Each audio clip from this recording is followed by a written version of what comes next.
Hey, good morning to those of you out there on the West Coast. Good afternoon to those of you here on the East Coast with me. It's a beautiful day out there. It's one of those days that it goes dark and then gets light, but it's a good, fun day. I see people already engaging in chat. I appreciate that. It helps let everybody else know that we've got started. So thank you for doing that. I wanted to give a quick tip for success for those showing up early and on time. This morning, I put out a post on LinkedIn about, specifically the Navy, because we're talking about the Navy today. And what I put out was a post about the Chief Technology Officer for the Department of the Navy put out their priority technology areas, and they layer them out level 1, level 2, level 3. So if you're in technology, you really want to be paying attention to this because this is the priorities they have in front of them. And whenever we go into sell or have meetings, et cetera, we want to make sure we're aligning to what they say. In the top 5 level 1s that are out there are AI and autonomy, quantum, transport and connectivity, C5ISR and naval space, and then cyberspace operations and zero trust. And so if you're doing anything on the technology side or the professional services side, get in there and understand it, because what I shared, the information I originally used to write the post came from an internal Department of Navy document. It's totally okay for me to share it, but it was designed for internal Navy personnel to tell them, hey, this is what we're doing and where we're going.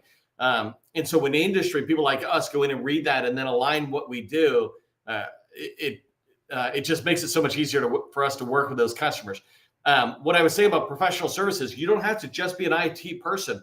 Understand their technology priorities. And when you're doing professional services, you could just make sure you're aligning to the overall naval strategies or Navy strategies or their IT strategies, whatever they are. Okay, quick tip for those of you showing up early and on time. Again, thank you for doing that. Let's go ahead and dive into today's training around doing business with the Navy. I think you can totally sell to the Navy, and that's what we're talking about. You might be at different stages in your career or your company's evolution, and that's a really important thing to pay attention to. But the Department of Navy, for the most part, wants to buy what you sell, what products you sell, what services you sell, right? They're not going to buy tanks, but for the most part, they buy everything else. They buy haircuts, lawn care service, they buy IT services, they buy professional services, facility support. They need what you sell. And they are the second largest budget going into FY 2026. They're behind the Air Force in approved budget, right? And that's a loose term in there. But basically, it's their discretionary spending. They have the money to spend. And so now you just need to align what you sell to their requirements. That's why that post I did this morning was so good, is you can see their priorities, and then you can look at what you sell and you align the two. And that's how you make a sale, right? You don't just try to sell a solution that has no problem stated. The Navy, one of the things I really like about the Navy, and I was happy I could share this today, is the Navy, and I've been doing this 8 years as a, let's call it a professional trainer and person who's really out there, in 20 years as a government contractor. But for 8 years, I've been watching the small business professionals within agencies. And the Navy, by far, as a group, is above any other agency that's out there, any other department, et cetera. These people are some of the most helpful people. And the lower down you go, meaning lower down in commands, the more helpful they are. And so I'm really excited about that. But you should be excited as well, because if you go down into somewhere like Naval Surface Warfare Center, Crane, Indiana, in the state of Indiana, right? If you go there, you can find a small business professional who will guide you through that office, and they spend billions there annually, right? So you could find somebody who will guide you in there. They'll help you prepare. If you're not ready to go in, they'll tell you what needs to be done. And that's what I always liked about the Navy. So that's really exciting when you think about how to do business with the Navy. It starts with having somebody, and we'll talk about this in a minute, but somebody who's going to help you. The one thing I did want to say, besides put Navy rocks into the chat or the comments, I wanted to make sure you set your expectations realistically. I'm going to be talking about things today that are helpful for people who are brand new and helpful for people who are in a billion-dollar firm. My target audience are people who are generally doing some revenue already in the federal government, and going into the Navy makes sense. If you're not at that stage, don't worry, I'll give you some tips. And if you're farther along, this is exactly how any of us get into new agencies. And so I just want you to set the expectations realistic, but But that doesn't mean don't be optimistic. You can absolutely have the success you want. Just make sure you're really narrowing it down to where you should go. And that's what we're going to be talking about today. I'm going to break up today's training about how to do business with the Navy into 4 sections. The first thing I want to talk about is just the organizational structure of the Navy or the Department of Navy. So we'll talk about that. And it's really important for you to understand that. That's the foundation to really all of your success going forward. Second thing is you can't do it alone. I just mentioned a little bit ago about how great the small business professionals are. I'm going to give you 7 different types of people that you can reach out to who can help you have success within the Navy. The third thing we're going to talk about is where the Navy buyers are looking. There's this line that says, people buy from those they know, like, and trust.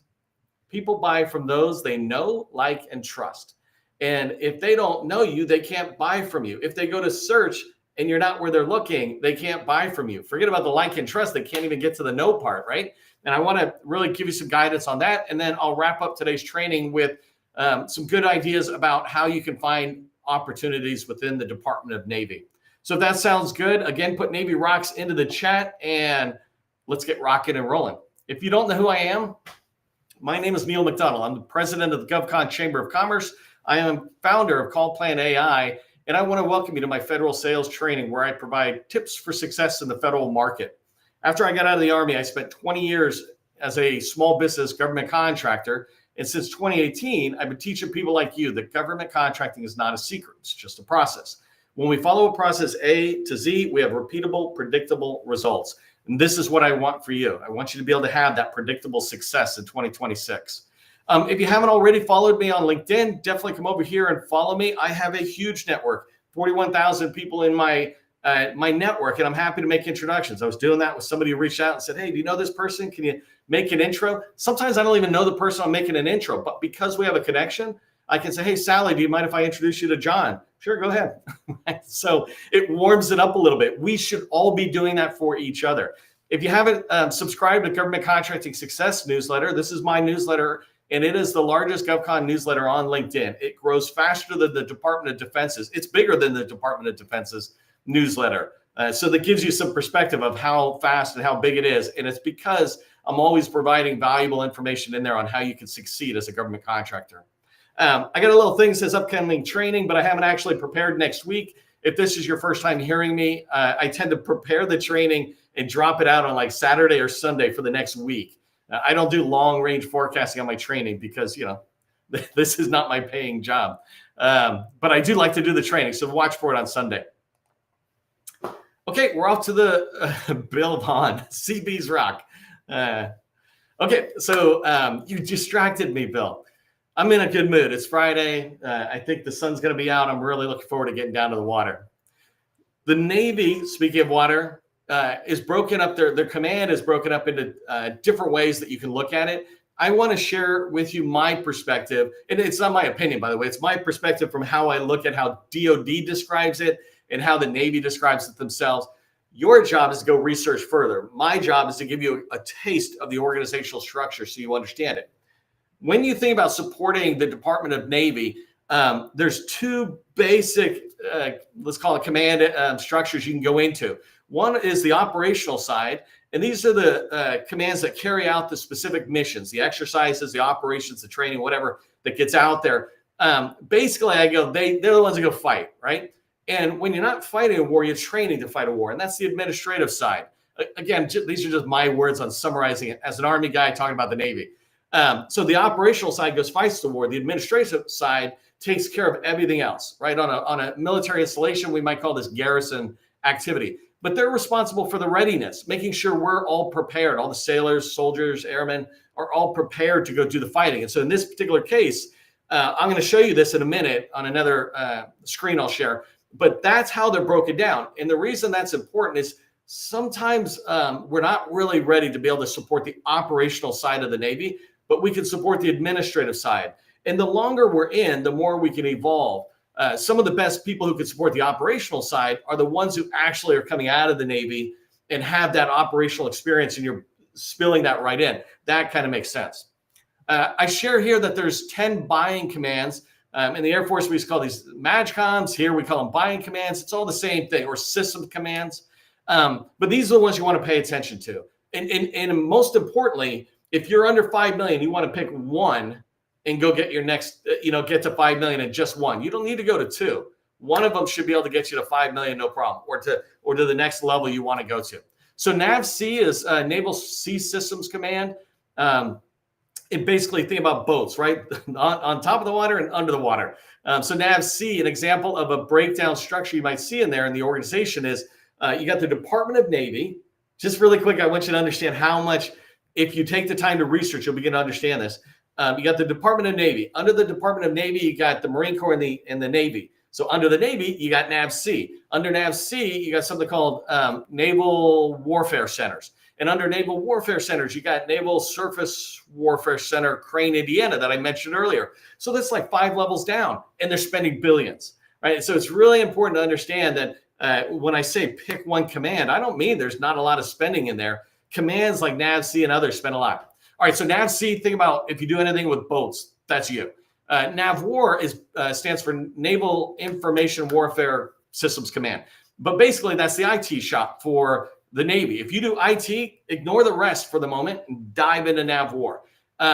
NAVFAC is Naval Facilities Systems Command. Basically, they're the installation command of it. So they manage all the naval installations. NAVSUP is the next one. This is supply. So Naval Supply Systems Command. Hopefully I'm getting all 4 words right. That's a lot of talking there on that. But this is all the supply side. So think about anything on selling products in particular. NAVAIR is anything in the air. So if NAVC is on the water, NAVAIR is in the air. It's the Naval Air Force, if you will. Don't tell them I said that. They might not like that. But Naval Air Systems Command, right? I'm literally right here by NAVAIR Pax River, if anybody knows that command. And then you move over to 6. And the reason I spelled 6 out is because I might have forgot what the acronym stand for. But SSP, Strategic Systems Command, Military Sea-Lift Command, Office of Naval Research. And then the last 2, 9 and 10, are the Marine Corps. So United States Marine Corps' Installation and Logistics Command, and then the Marine Corps Systems Command. These are the Navy's main organization. My recommendation to you here is pick one. Pick one of those 10. If you're under 10 million, pick one. Go in, get your 10 million. If they're spending billions and billions and billions, it is realistic for you to find it. And that's just, I don't want to get too far down that path, but it is, discipline that keeps us in there to get the money out of the one command that we want and that we know we can support. All right, let me come over here really quick and show you a little bit about how I dive into the organizational side. This is a great place to go to sometimes. DoD does its own fancy pictures, but it's hard sometimes to go into the Air Force, the Army, or the Navy and find a true just understanding top-down approach. And so here, this is a great way. This is where I got into the operational administrative side. And if you come down, you see the administrative side. It talks about the various commands. So you got shore commands, system command, type commands. This is where you start beginning to learn about them. And again, remember, I said pick one as you come down. If you're in I thought I saw medicine, right? Bureau of Medicine. If you're on that healthcare side. But there's different commands in here. Begin to understand them. When you understand them, you can pick them. A couple other quick ideas about org charts. I can go in, and so can you, go to Google and search for NAVFAC, for example. This is their headquarter organization chart. And the reason these things are awesome is not only does it give me an understanding of how they organize what they're doing, like, say I'm doing anything with legal side or FOIA requests or something like that. Here's NAVFAC Council. Those are the lawyers. I can see who they are. I can go out and start following them out there. Here's the Information Technology Center, Sam Chambers. I don't know who he is, but if I'm in IT and I'm trying to get in there, I can pursue it. So find the org charts as you go down and really begin to understand them. And the last one I'll show you, and I'm going to come back to this guy in a minute, there's a lot of different assistant secretaries, right? And this one's for research and development, but also for acquisition, right? They serve as the Navy's acquisition head. And if you come in to somewhere like this, you begin to get another big idea of how the Navy is organized. So here you see system commands, the program executive offices. To me, those are kind of equal to the system commands in the sense that, I work on submarines, not just NAVC, but I'm going to go into PEO submarines or something, and you dive in. So there's a lot of fast speed information I'm sharing with you. But the point is, start with understanding the organization of the Navy, and you'll be able to really navigate in there to where they need what you sell. Okay, so you're navigating in there, and the easiest way to navigate is with somebody's help. Somebody who's been there before and it can guide you. And so I want to give you 7 quick roles that people are in that might be able to help you. They definitely can help you. It's whether they're willing and whether you can convince them. The first one are small business contractors inside of the Navy. So people who have already won a contract. These are the best, from my perspective, for small businesses trying to have success because they remember what it was like to be you. They know how hard it is to get a contract and get a prime contract and get in the Navy. Right? So they're more willing to talk with you. You might have to call a fair amount to get somebody to answer the phone, but they're going to talk to you. So first ones you want to talk to is small businesses. Second one, you want to talk to the small business professionals within the Navy. The 100 plus, I already sung their praise at the beginning of training. So definitely call them, do that introduction and start building the relationship. By the way, none of these are one and done. You're trying to build a long-term, multi-year relationship with them. Number 3 are the small business liaison officers at large primes. So a small business prime contractor, you basically call the owner. But at a large business, your target is the small business liaison officer who can help you navigate, if it makes sense to them, help you navigate their organization. Number 4 is this group of people called PCRs, or Procurement Center Representatives. And if I come here, I just want to show really quick. In here, you just go to the SBA.gov website. You just go to Google and type in SBA PCR, and it pulls up the first link coming here. But inside of here, you can find a bunch of people. And when you come in, you're able to see, like right here, this person here, Kevin, is responsible for National Guard. I got a feeling if I went down, Kevin would be responsible for a lot of things. But like this person here, right? Khan is responsible for multiple things. No Navy, it doesn't look like, but you get my point. So come here, find these PCRs. Their job is to sit there and do oversight to make sure any opportunity that could go small goes small instead of going large or full and open, right? And so you want to build a relationship with them. They have a relationship with your target customers. Number 5 are the Apex counselors. Hopefully you're reaching out to your folks out there. By the way, I put numbers on the side. If you're not seeing the slides, there's 38 PCRs. There's over 400 PTAC counselors. If I'm trying to get into a Navy installation or something that's across the country and I'm not in that PTAC, and PTACs tend to be territorial where they don't support you, well, just reach out and build a relationship on LinkedIn, engage with them for a few weeks, and they go, hey, by the way, can I ask a question? You're not asking a PTAC, you're asking a counselor who's on the LinkedIn side. It's just a different approach. Number 6 and 7 are the acquisition staff. So reach out and find contracting officers who are awarded contracts that you wish you had won in the Navy. If you go to FPDS, number 1, number 3, and number 6, you can find all those people in fpds.gov.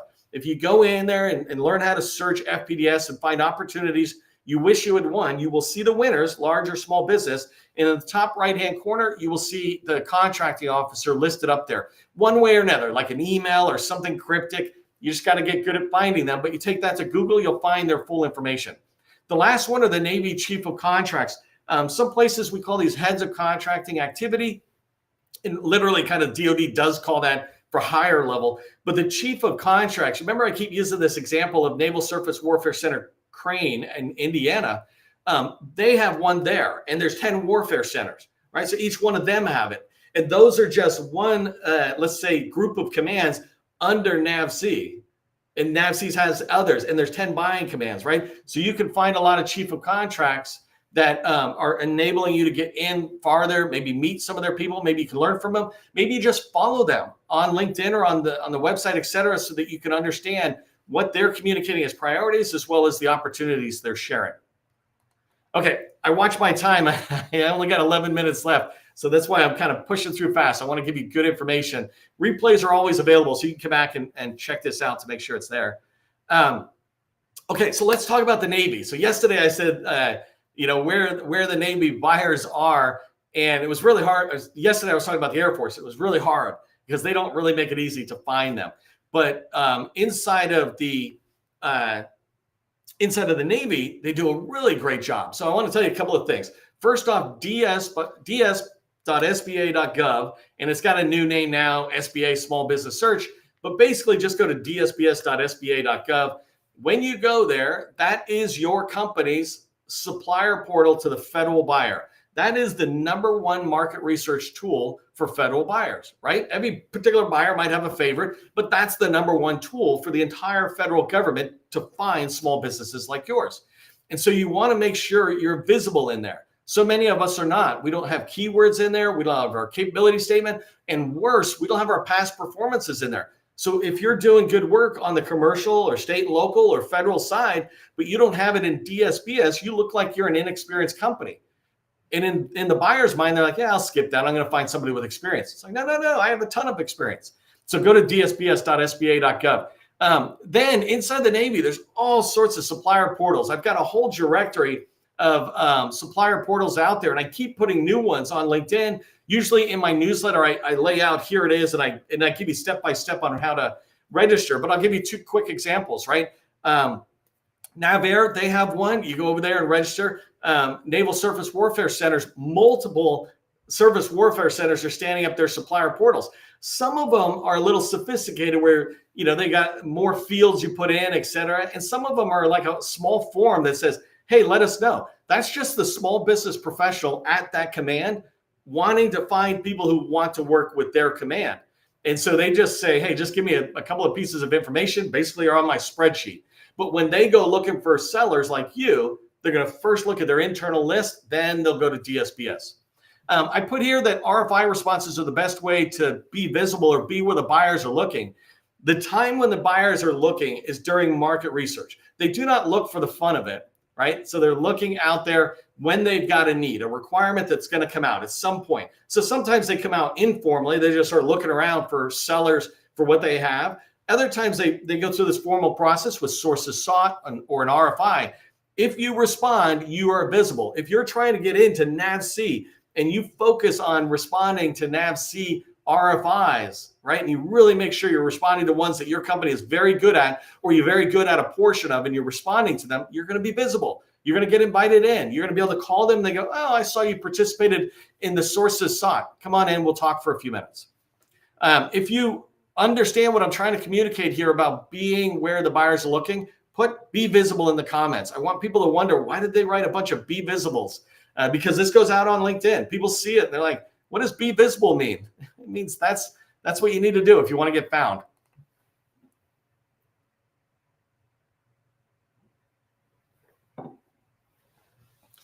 I wanted to thank today's sponsors. I really appreciate the sponsor support to be able to put on these lives. Graham, who does ASL services, American Sign Language services, and can support you as well on your staffing needs. Steel Toed, who does cybersecurity services. In particular, they do CMMC. So if you're thinking about supporting DoD, you're definitely thinking about CMMC. So call Steel Toed. And then Restream, who I use to be able to push this out. This is how I do my lives every day, as I use Restream, and it goes through LinkedIn to YouTube to Facebook, etc. So check out Restream if you're looking to sit there and promote your own company further. And then Call Plan AI is my company. It's where we help you start and build relationships. Check it out. Okay, I only got a couple of minutes left, so I want to dive into the last slide and make sure I give you that value. So when you're thinking about doing business with the Navy, you need to understand their organization. You need to make sure that you begin to build relationships with people who can help you navigate the Navy, learn about their pain points, their priorities, and to learn about opportunities.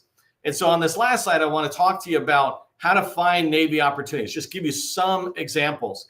And really quick, before I forget, one that I didn't put on here that I use all the time because I'm in the IT side is NavWar has a portal, and I think it's 1980s it was built, but it's a pretty cool portal. It's basically just a bunch of folders. And so go check that out on NavWar Pacific site. You can, maybe if somebody's feeling generous and remembers it, drop it in there. But that's a separate portal that just sits out there that they still do a pretty good job communicating. And they also drop in forecasts. All right, so the first place is long range acquisition forecast. And I wanted to show you a bunch of forecasts really quickly here. Oh, by the way, I forgot about some of these people, but this person here is the assistant commander for the Department of Navy contracting. She is somebody I would follow. Like if you're really trying to get in, you want to understand your buyer, not just show up when they're selling something you need. But when I follow somebody like that and I'm doing my research, then I start understanding that NAVFAC has its own chief of contracting, or NAVFAC Pacific, NAVFAC Southwest. All these different entities or commands all around, they all have their different contracting offices, and I can find out who they are. In here, NAVC's got their own long-range acquisition forecast. I'm not going to click on it, but one thing I will click on is, or tell you about, is deputy program managers. Inside of the Navy, one of the things they do, again, way better than anybody else, is they say the deputy program manager should serve as kind of a small business liaison, if you will, to their programs. So that way small businesses have a belly button to push inside those programs, and it's not all on just this one small business professional. So check that out in NAVC and some of the others.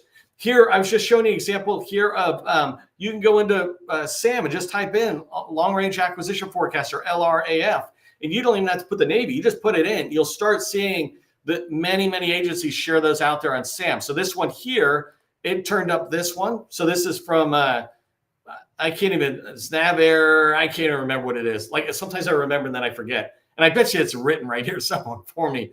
But anyways, you get my point. There's a lot of stuff in here, some older ones, but you come down and I love it because it's got 2025, 6, it goes out 7. So you got a lot of opportunities in here you can pursue. But if you go over to my newsletter, you can find this government contracting long-range acquisition forecast. This one's a little older, but you still get the idea because there's a ton of links that we have in here. We try to find as many as we can. And for the Navy down here, as an example, you know, we've got a bunch of long-range acquisition forecasts that you can go out to and follow.